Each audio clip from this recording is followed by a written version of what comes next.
I'm fighting the scariest man in the division in the Sambo 7. Everybody's turning him down. 18-0, 18 finishes. That excites me.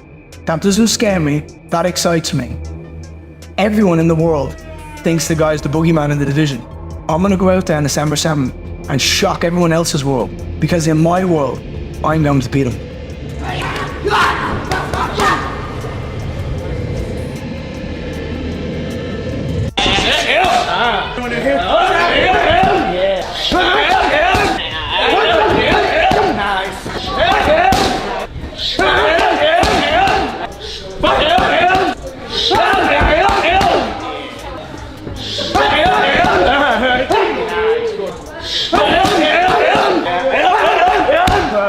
Keep going.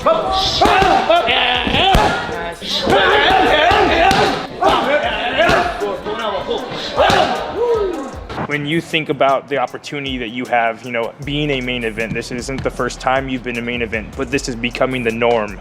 Do you kind of enjoy having the spotlight and being able to, make the statements on such a high level? A little bit. This is a little bit pressure, when you have all media fight week and all this stuff. But this is part of the game, and I'm ready for it. What do you feel about the smaller cages? I like when my opponent, he cannot run, He cannot hide, he cannot run.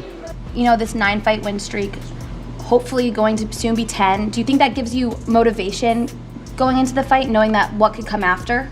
I think this is like big preparation before fight for the title. I think it's like a little bit complain about too much media. Like Coach Javier said, if you don't want, just lose. Nobody gonna come. Everything very simple. Islam Makhachev is not treating UFC 330 like another title defense. This time, everything about his training camp looks different, because across the octagon will be one of the most awkward, unpredictable, and technically difficult opponents he has ever faced. Today I'm gonna cut 4 pounds, and for morning I have to keep like 3 more, because if I cut all now, it's gonna be a long night, So I'm gonna cut half now and tomorrow morning a little bit. But I think 160 more easy. Cutting weight today, you feeling good, and I think this will be a little bit easy, because if I think like not 155, you need to do 159 pound or 958. This is better. And he will be run, a little bit meets, a little bit workout, sauna, and today he's gonna cut 3 pounds and tomorrow 3 pounds, I think. On August 15th in Philadelphia, Makhachev will put his UFC welterweight championship on the line against Ian Machado Garry, and if the champion's recent preparation is anything to go by, he knows exactly what kind of nightmare is waiting for him. Garry is tall, rangy, mobile, confident, and perhaps most importantly, extremely difficult to get a clean read on. One thing I don't want to do after fights, I've said this, I don't like leaving on the Sunday. It just feels like all this preparation, all this hard work, then you got all the media of fight week, everything that comes along with getting ready for the fight itself, and then it's just get on a plane and go home. It's like, no, let me just bring the energy back down. So yeah, we're still in the same place and we leave soon. That is why Makhachev has reportedly gone out of his way to find training partners who can replicate the Irishman's unusual movement and physical dimensions. This isn't simply a matter of getting stronger or doing more rounds. This is about building an entire camp around solving a very specific problem. Makhachev has already revealed that his preparation has involved a lot of running because of Garry's tendency to constantly move, and he even joked that he has to follow Garry because his opponent runs too much.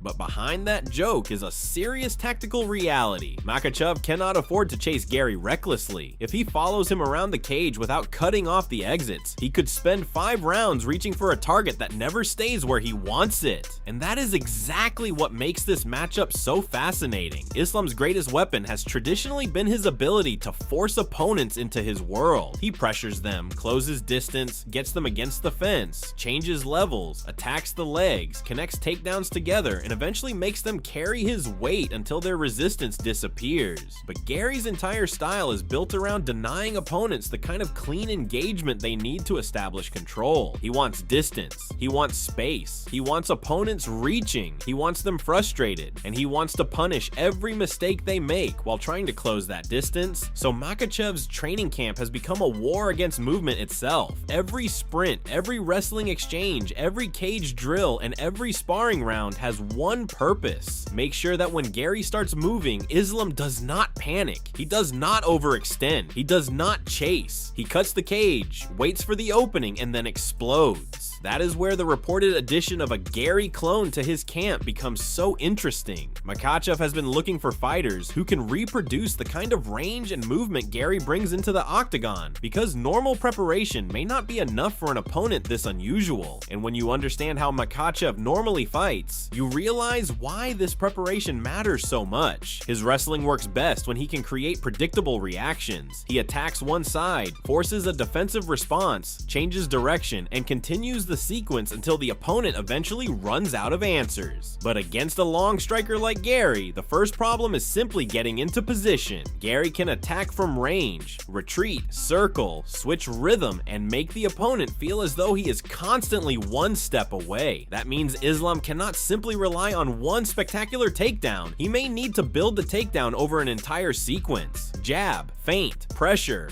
low kick, level change, fence pressure, underhook, body lock, trip, and if Garry escapes, immediately attack again. The objective is not to win one exchange. The objective is to make Garry defend continuously until his movement starts slowing down. That is where Makhachev becomes extremely dangerous, because once Islam gets his hands connected, the fight can change in seconds. The champion has spent years refining a style that turns small positional advantages into massive control. A single wrist control can become a body lock. A body lock can become a trip can become half guard can become mount. And once Makhachev establishes top control, the opponent is suddenly fighting the entire weight of the champion while trying to conserve enough energy to survive. But Garry knows that. He has watched the same formula destroy elite fighters before. He knows that giving Islam his back could be disastrous. He knows that getting trapped against the fence could turn 5 minutes into an eternity. And that is why this fight is going to be as much about patience as physical ability. Makhachev has to convince Garry that every escape route is closing. Garry has to convince Makhachev that every takedown attempt is dangerous. And somewhere in the middle of that chess match, one fighter will make the first mistake. What makes the situation even more fascinating is the confidence coming from Garry's side.